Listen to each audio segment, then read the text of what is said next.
Olá, irmãos, que a graça e a paz de nosso Senhor e Salvador Jesus Cristo seja com todos vocês. Bem-vindos à nossa Escola Bíblica Dominical.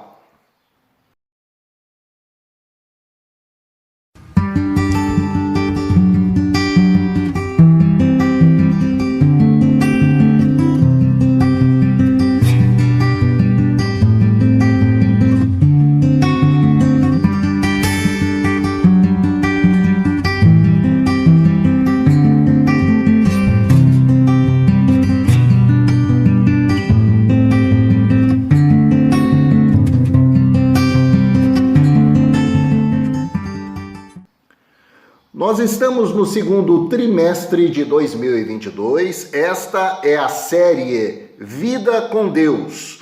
E hoje a lição de número 12 nos traz como tema obrigações para com Deus. Será que depois de nós aceitarmos, reconhecermos e recebermos a Jesus Cristo como Senhor e Salvador da nossa vida, existe algum compromisso da nossa parte para com Deus? Nós vamos ver ao longo desta lição. Antes, porém, vamos fazer a nossa oração.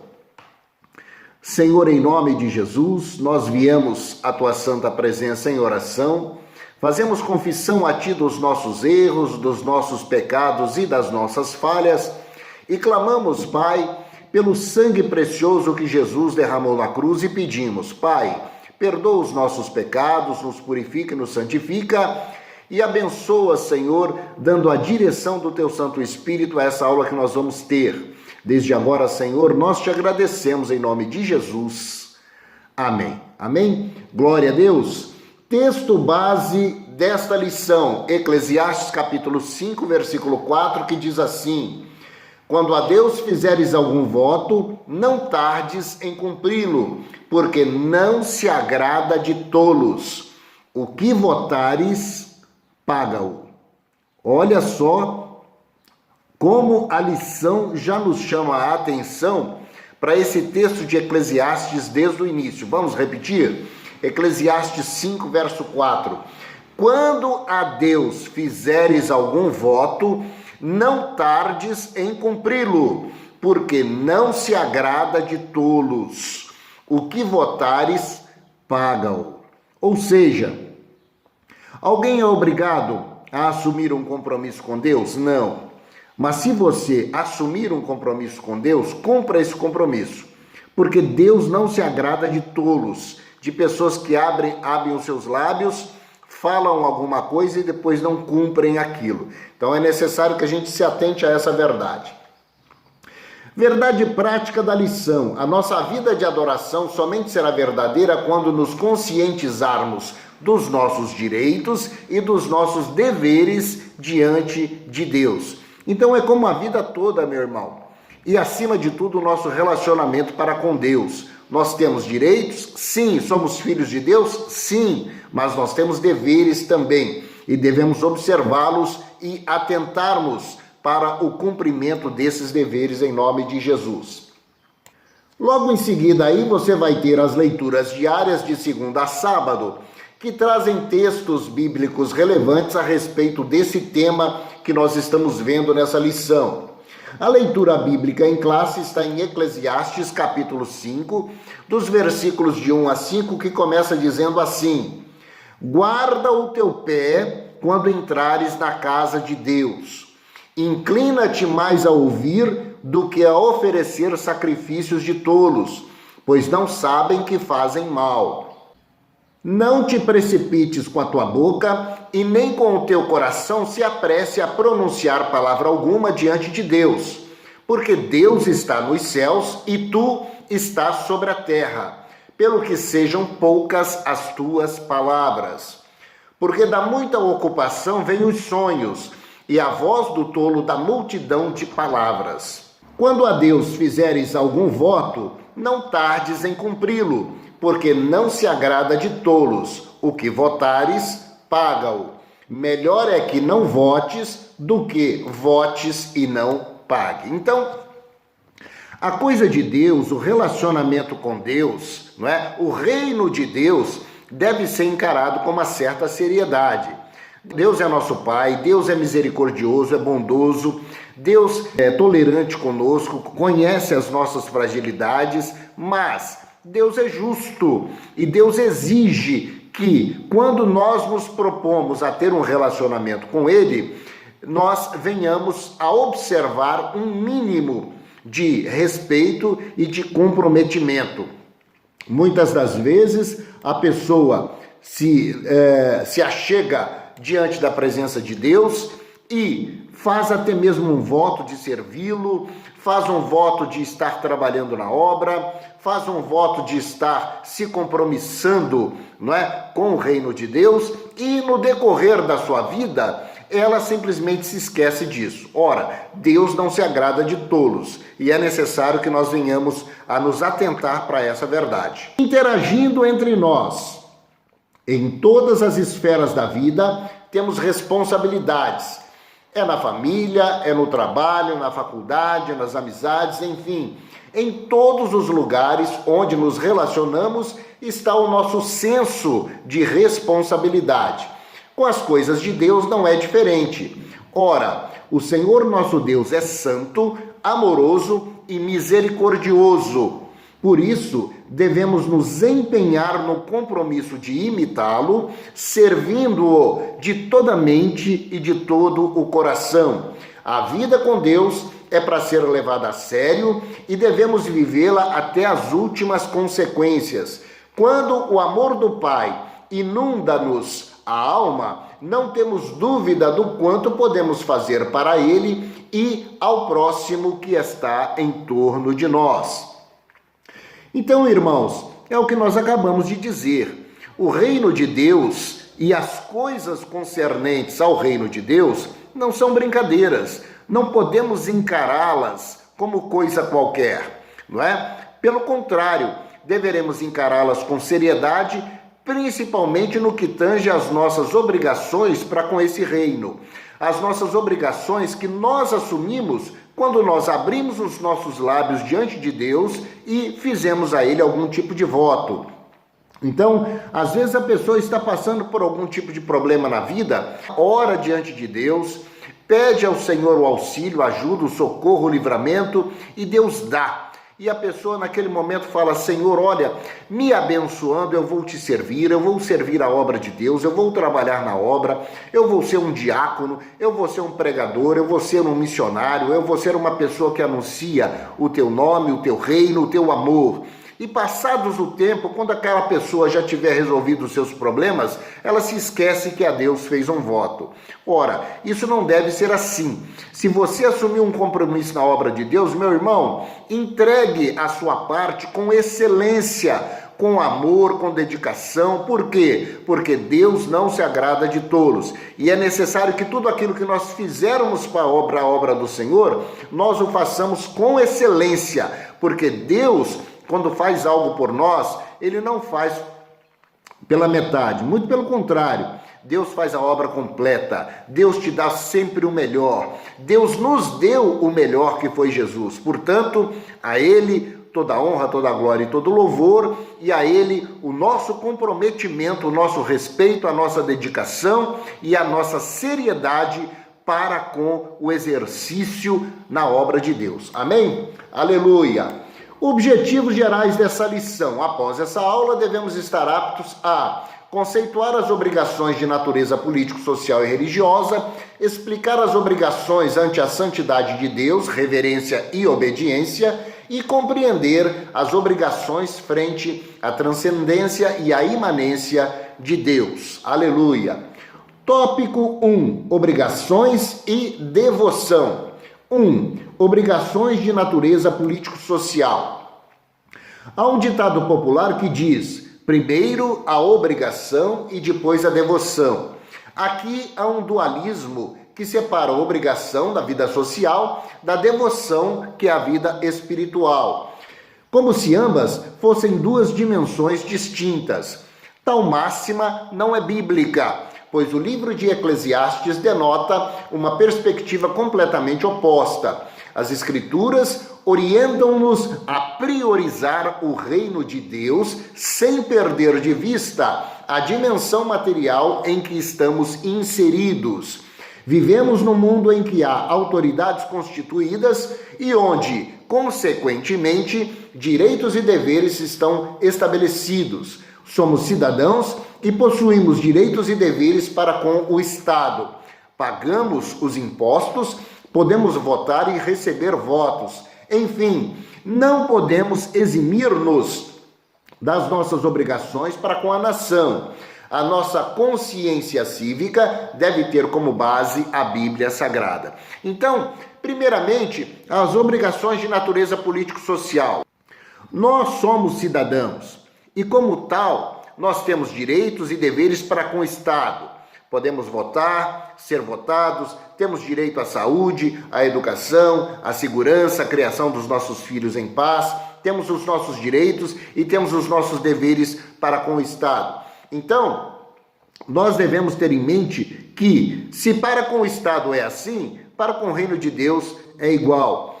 Agora, esse ditado popular que foi dito aqui, primeira obrigação, depois a devoção, você não vai conseguir separar, não é, a obrigação da devoção.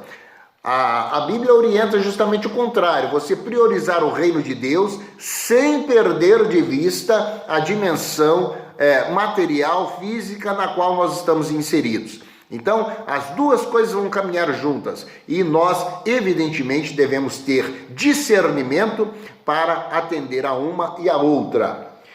2. Obrigações de natureza religiosa. Além da nossa obrigação político-social de natureza civil, há também a de natureza religiosa ou espiritual. Elas acontecem na dimensão do culto, na dimensão da adoração. A palavra hebraica shachar mantém o sentido de prostrar-se com reverência diante de um superior. É com esse entendimento que Salomão fala da casa de Deus como o local de adoração. Construtor do grande templo, ele sabia que essa casa tinha como objetivos centralizar o culto, a fim de assegurar os elementos mais sublimes da sua liturgia, a adoração verdadeira a Deus e a unidade dos adoradores num único povo. Então, prostrar-se com reverência diante de um superior. É com esse entendimento que Salomão nos fala no Eclesiastes, né, a respeito da casa de Deus, sendo ela um local de adoração. Então, além das nossas obrigações político-sociais, nós temos as nossas obrigações para com a igreja e relativamente ao local de culto. Irmãos, como é bom você se sentir útil na obra de Deus, sabe? E isso não diz respeito apenas e tão somente ao pastor, ou ao pregador, ou à pessoa que estiver sendo usada pelo Espírito Santo naquele momento para trazer a palavra. Mas desde antes do início do culto, você ser um diácono, você ser um cooperador, uma pessoa que ajuda na obra de Deus. Olha, quantas vezes com alegria a gente passa a mão numa vassoura e varre ali aquelas folhas das árvores que caem diante do templo, para que quando as pessoas chegarem na casa de Deus para orar, esteja tudo organizado. Né? É você colocar um envelope no banco para um irmão dar uma oferta, um dízimo. É você ver se tem água no púlpito para que o pregador beba quando ele estiver ali ministrando a palavra. É você ver se as coisas estão limpas, se não estão cheias de poeira, passar um pano, sabe? Irmãos, ser útil à obra de Deus é você que tem intimidade com a tecnologia, cuidar da parte do audiovisual, cuidar da parte lá do data show, colocando as letras das canções que estão sendo entoadas ali lá no telão, enfim, alguma coisa você sabe fazer. É subir ao altar, é cantar um louvor, é ler uma passagem, enfim, visitar um irmão, conversar com alguém a respeito do amor de Deus. Você ser útil e ser compromissado para com o reino de Deus e para com a obra de Deus. Não existe recompensa maior. É uma alegria que inunda o seu coração, né? Não dá para nós dizermos em palavras o que você sente? Qual é o sentimento que nos inunda? É só realmente você praticando, né? E isso, colocando isso na prática, trabalhando na obra de Deus com amor, com dedicação, com comprometimento com o reino de Deus, é que você vai perceber o quão maravilhoso é servir ao Senhor. Amém? Aleluia. Síntese do tópico 1. As obrigações do cristão são de natureza político-social e de ordem religiosa. Amém? Aleluia.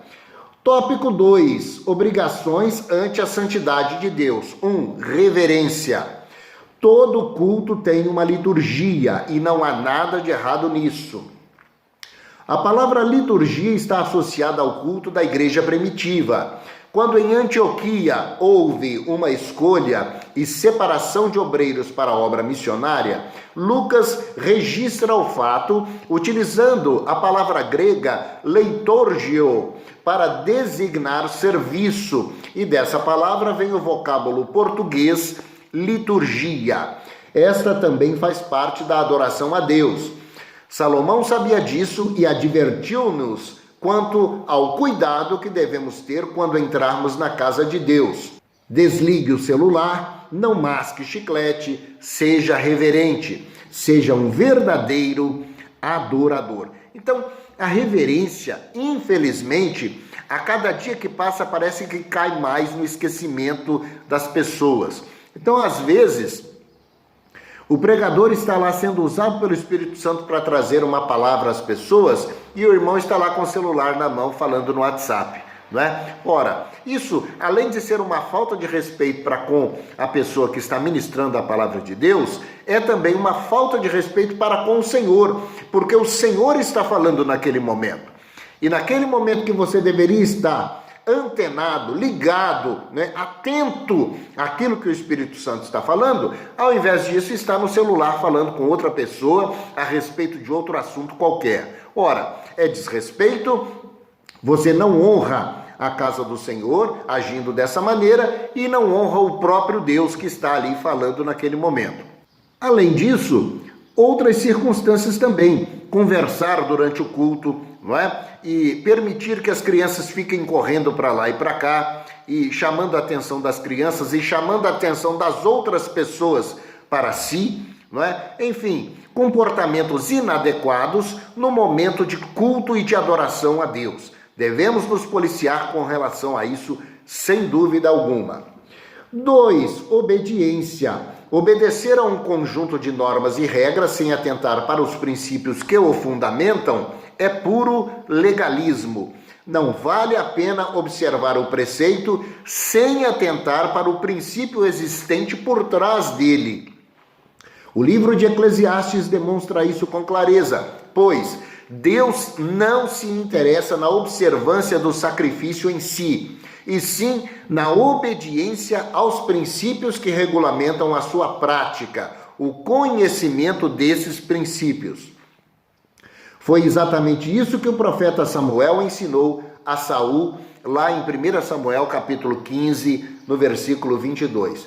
Então, ter obediência a Deus não é você obedecer simplesmente à lei de Deus, mas é saber o porquê que essa lei foi estabelecida, não é? O que há por trás desse preceito, é ter o conhecimento da palavra de Deus. Agora, se eu não leio a Bíblia, se eu não tenho conhecimento da palavra de Deus, se eu realmente não me dedico à causa do Evangelho, como é que eu vou apresentar diante de Deus a minha obediência e a minha sujeição à sua vontade? Vontade essa que nós sabemos que é boa, perfeita e agradável para cada um de nós. Então, atentar para o princípio existente por trás de uma regra, não é?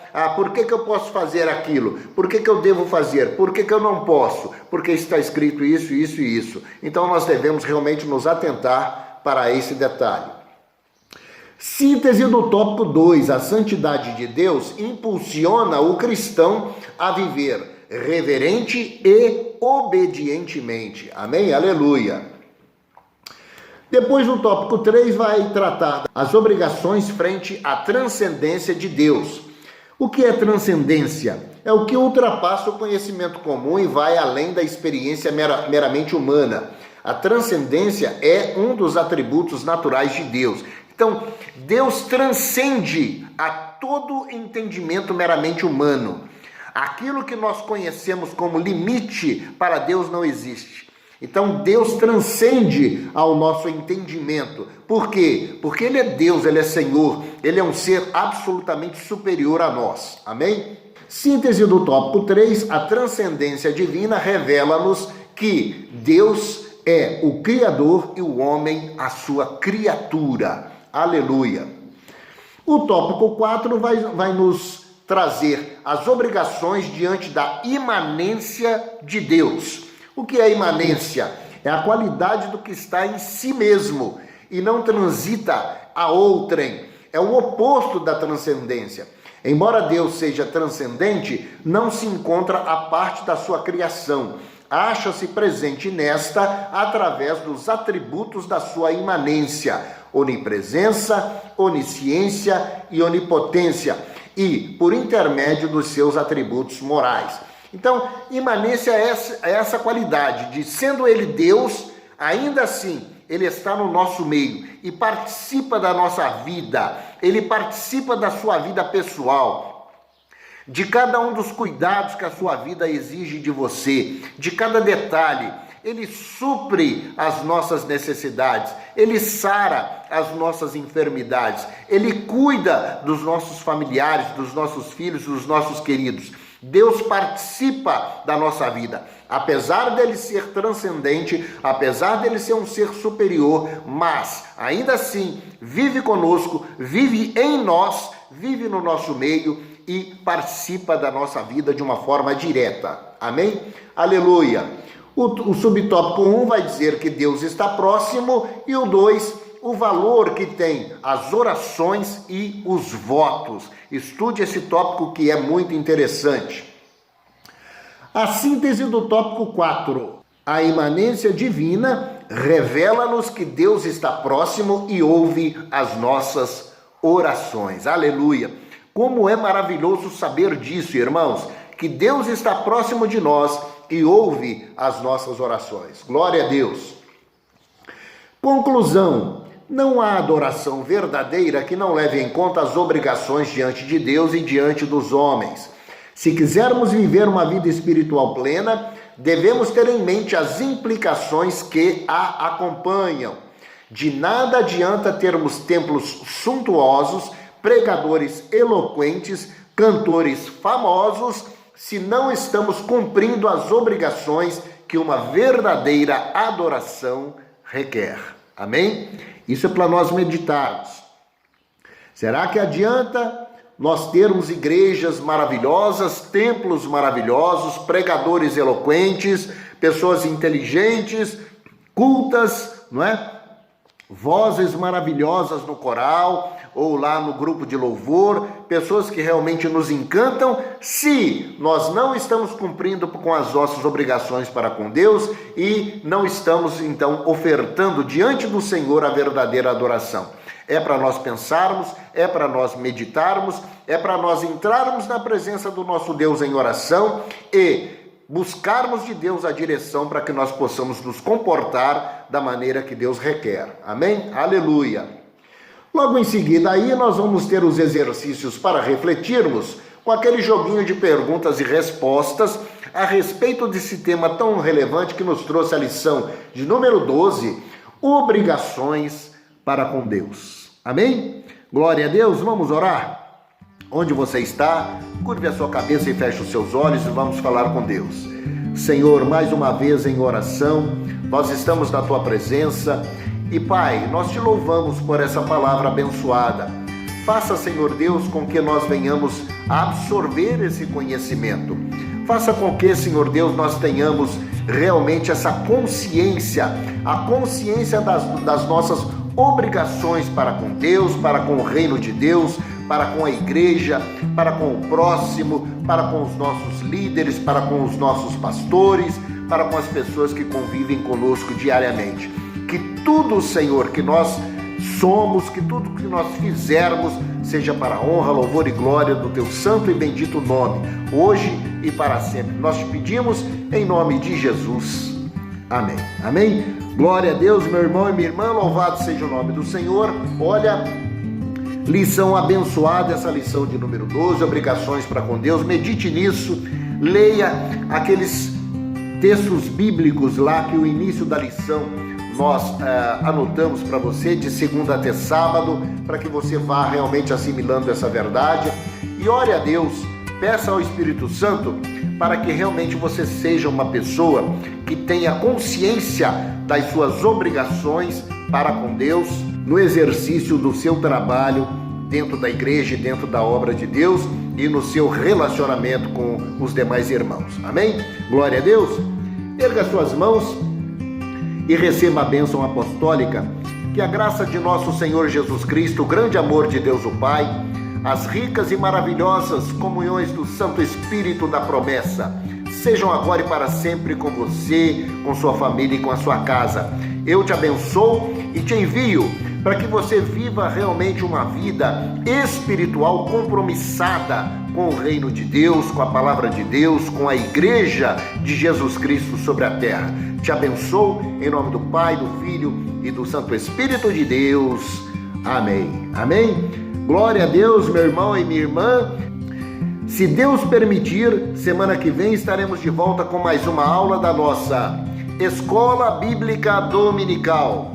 Deus te abençoe e até lá. Paz.